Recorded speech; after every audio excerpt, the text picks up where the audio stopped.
Election Day of 1860. My name is Harper, and I'm a park ranger here. I'll be introducing our little temperance rally that we're going to have in a couple seconds. Before I do, I just want to very quickly introduce to you the town of Harper's Ferry. Harper's Ferry, by 1860, we are at our heyday, with about 2,500 people calling this little town their home. We first begin to get our momentum in 1798 when George Washington erects a United States gun factory here, so that half of all the white working males in this town will be employed at that gun factory. The town of Harper's Ferry, as you sort of walk about, try to recreate what you would have perhaps seen in 1860, but physically the town looks very much different than what you would have seen maybe 150, 60 years ago. You need to imagine that, first of all, we're missing about 2/3 of our original structures. Every time you see one building, you need to imagine that there were two other buildings.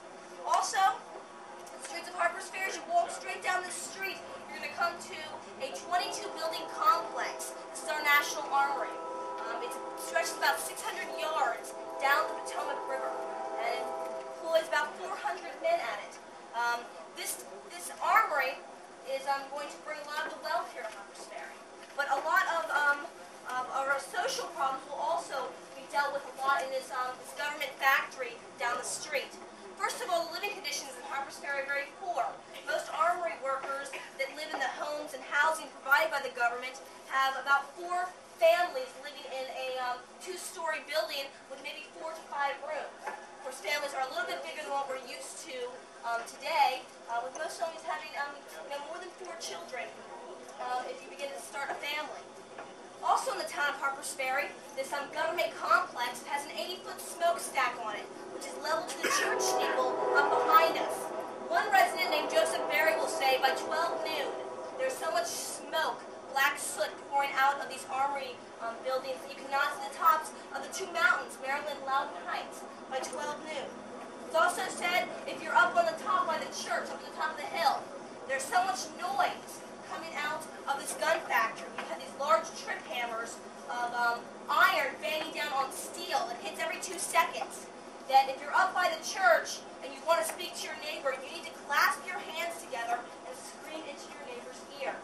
Also, there's an immense amount of trash laying on our streets. There's no town ordinance to clean trash up. So in order to get rid of your trash, your food trash and sewage, you'll be dumping it in your backyards, perhaps if you're not very polite. And if you have no manners at all, you'll probably throw it onto the street. The only thing that cleans this up are people's pigs. Your hogs are allowed to roam the streets, as well as your sheep and your goats. The only animal that you actually have contained are your horses. There's about 300 horses owned by the residents of town.